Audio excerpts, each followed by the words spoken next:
Sorry, I'm here. Yeah, all right. You're running a little late today, huh, Ray? Everything okay? Yeah, I set my alarm for PM, not AM. Oh, rookie mistake. Sorry for the late start. Yeah, that's okay. So we're only taking a short walk on Main Street here in New Hampshire's capital city of Concord. All right, what are we looking for? Long ago, there used to be a shop on this street, and inside was a man who invented something.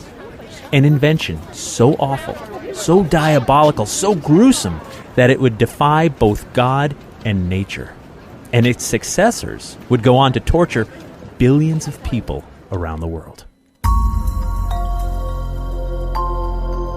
Hi, I'm Jeff Belanger. And I'm Ray Auger. Welcome to episode 216 of the New England Legends podcast. If you give us about 10 minutes, we'll give you something strange to talk about today. Thank you so much for joining us on our mission to chronicle every legend in New England, one story at a time. We chase stories of monsters and ghosts and aliens, odd history, and the downright strange. You know, all the things that make living in New England a wicked pissa. And we can't do it without you. We're a community of people sharing these stories through our podcast, our website, our super secret Facebook group, our free New England Legends app for your smartphone, or by calling or texting our legend line anytime at 617-444-9683. Also want to remind you that my fall story tour is in full swing. I'm all over the place, almost every single night in October, sharing live stories of weirdness and haunts. Many of the programs are virtual and free, so you can attend from anywhere. Now, before we go searching for this monster, this evil monster in Concord, we want to take just a minute to tell you about our sponsor, Nuwadi Herbals. Nuwadi founder Rod Jackson knows a thing or two about what it's like to wake up on these autumn mornings. With the weather turning cooler, we all want to stay in bed longer, snuggled under the covers. And when your feet hit the floor, you need something to wake you up fast. Why not grab a hot cup of Nuwadi Wind Dancer tea for increased energy, or a steaming cup of Cherokee ground herbal coffee? Nuwadi herbal coffee is packed with natural caffeine that won't give you the jitters. Try some today. You know, Nuwadi Herbals tea doesn't just get me started in the morning. It gets me through my morning shift and keeps me and my vocal cords warm on these cooler mornings. Let Nuwadi Herbals help support your healthy lifestyle. Check out the Nuwadi Herbals website to see all of their great products. And, of course, you legendary listeners, you get 20% off your order when you use the promo code LEGENDS20 at checkout. Visit NuwadiHerbals.com. That's Nuwati Herbals with an S.com. Okay, Ray, so Main Street in Concord, also known as Route 3A, it's a pretty little stretch of road just south of the main part of the city. Yeah, I can see that. There's some nice houses on either side, then a few businesses as we get a little further north, closer to the city. Yeah, it's changed a lot over the centuries, but it's right here that a device so evil and so diabolical was developed. I mean, I can feel a chill just walking down this street. Well, now that you mention it, I do feel a little uncomfortable.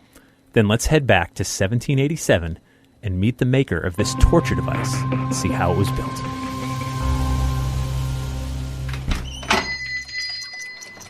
It's October of 1787. The days are getting shorter here in New England, and we're standing in the clock-making shop owned by Levi Hutchins and his younger brother Abel, right here in Concord. Now, the Hutchins brothers are the first to manufacture brass clocks in New England. Brass is expensive. It's heavily taxed. It's hard to come by. But brass does make for a superior product, so the Hutchins spare no expense to make the best. While other clockmakers use wood and iron weights, Levi and Abel use polished brass. Still, with the shorter days, Levi Hutchins is frustrated, even angry about the amount of time he has to work each day. He wants more time, and he'll stop at nothing to get it. Now, before we say too much about this shop and their products, we should give you a little backstory on these guys, especially Levi. We should. Now, Levi Hutchins was born in 1761 in Harvard, Massachusetts. In 1775, at 14 years of age, he served as a fifer for his father's company during the Revolutionary War. The two are with Colonel John Stark's regiment. That's Colonel John Stark of Live Free or Die fame. That guy. Young Levi was present at the Battle of Bunker Hill. Though being so young, he was only allowed to watch. Still, he learned the value of precision required to lead a group of men in battle. And you got to be in the right place at the right time, or all could be lost. By the end of 1777, Levi and his brother Abel start an apprenticeship with Simon Willard of Grafton, Massachusetts. Willard is a clockmaker, and a good one. The thing about making clocks is that you need to be as close to perfect as possible when it comes to making the interlocking gears and weights. If you're off by even the tiniest fraction, the clock won't keep good time. If a clock is off by even a few minutes per day, that compounds quickly to the point where the clock owner has to constantly adjust the time, which is inconvenient. Sure. The mark of a good clockmaker is that their work keeps the time with precision and accuracy. In 1780, Levi heads to the village of Abington, Connecticut, which is located within the town of Pomfret in the northeast corner of the state. And it's here that Levi takes up another apprenticeship, this time learning watchmaking. Though the basics of watchmaking are similar to clockmaking, this is an entirely different beast. The tools are different. Obviously, they're much smaller. And the skills needed to work at that tiny scale require not only steady hands, but also a lot of patience. It's 1781 when Levi and Abel moved to Concord, New Hampshire, and set up a shop on the eastern side of Main Street in the back of a 3-story house that the two brothers occupy with their families. Now, once in business, the two begin building and selling quality clocks. Folks are always willing to pay a premium for great quality, and soon their business grows. They take on their own apprentices, and word spreads about the clocks they make here. Anyway, back to October of 1787. Levi is an early riser. He likes to start his day with the sun, even before the sun if he can help it. In the summer months, the sky starts to get light pretty early. But in the fall and winter, when the days are shorter, it's not light out until later than Levi would like. And that just makes him mad. Well, being an early riser for my job, I get it. There's something nice about knowing only a few people are up at this hour. I'll take your word for it.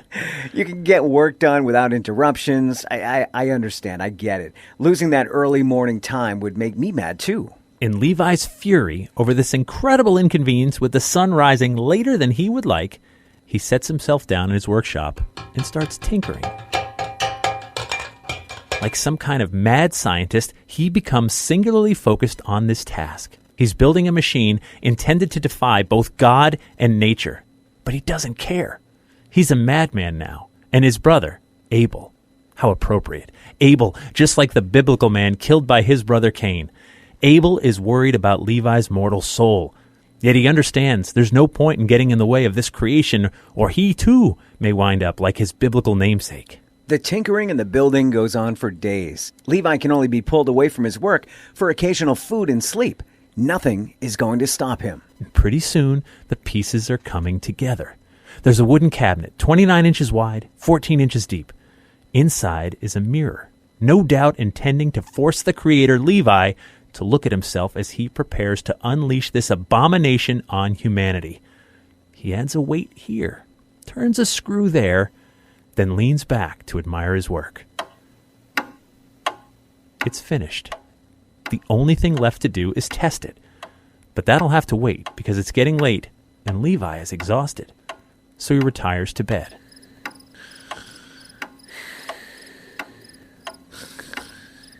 It's that point in the night that's either really late or really early. It's tough to tell. It's still completely dark outside. Yeah.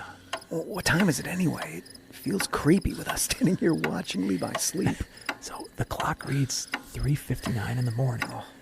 Hold tight. History is about to be made. Ooh, Levi's device has just gone off. 4 a.m. Yeah. Exactly the time Levi wants to rise. America's first alarm clock has just woken up its creator hours before the sun will rise. And the world will never be the same. So the next day, Levi and his brother Abel talk about this new type of clock with an alarm attached to it. They wonder if maybe there are other people who would like to rise at a specific hour before the rooster crows and before the sun rises to remind us it's daytime.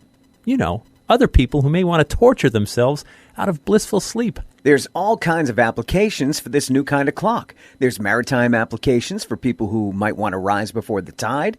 There's military applications should soldiers need to be up before the dawn to plan an attack.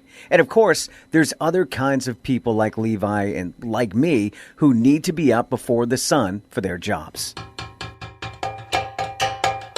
So Levi and Abel Hutchins make more of these alarm clocks. They're high quality because the brothers would never put their name on anything that wasn't, and it doesn't take long for word to spread and customers begin to clamor for one of these new kinds of clocks. And each one is custom. You let them know what time you'd like the alarm bell to chime, and they'll build it for you. That's great. I mean, during the work week, I might want to set it for 5:30 in the morning. Then on weekends, I may set it for 8, so, I don't oversleep. And then, of course, there's special occasions where I might want to... Whoa. What? Well, these alarms aren't adjustable. They're not? No. You tell them what time you'd like the alarm to go off, and they build you a clock that triggers the bell each day at that specific time. Once built, it can't be changed without taking the whole thing apart. That sounds awful. And that brings us back to today.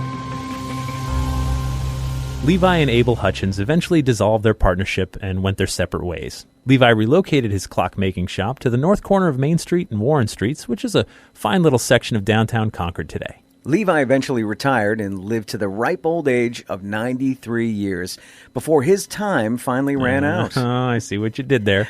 Now, we should point out that Levi Hutchins did not invent the first alarm clock. Centuries earlier, Leonardo da Vinci invented a water clock that would fill up a basin at set intervals, eventually triggering an alarm. In the 1400s in Germany, there were wall clocks and bronze bells that could be triggered at set intervals of time.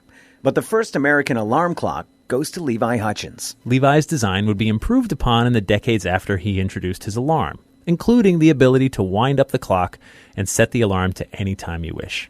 Eventually, you'd be hard-pressed to find any home in America that lacks some version of the alarm clock. A torture device, come Monday morning, or any weekday morning for that matter, where all we would rather do is sleep.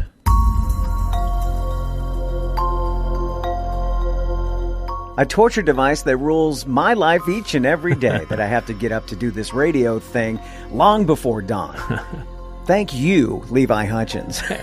And thank you, for real though, to our Patreon patrons. These legendary folks kick in just $3 per month to get early access to new episodes, plus bonus episodes and content that no one else gets to hear. Just head over to patreon.com/New England Legends to sign up and help us continue to grow our community. We'd like to thank our sponsor, Nuwadi Herbals, and our theme music is by John Judd. Hi, this is Olivia Kelly from Castro Valley, California. And remember, the bazaar is closer than you think.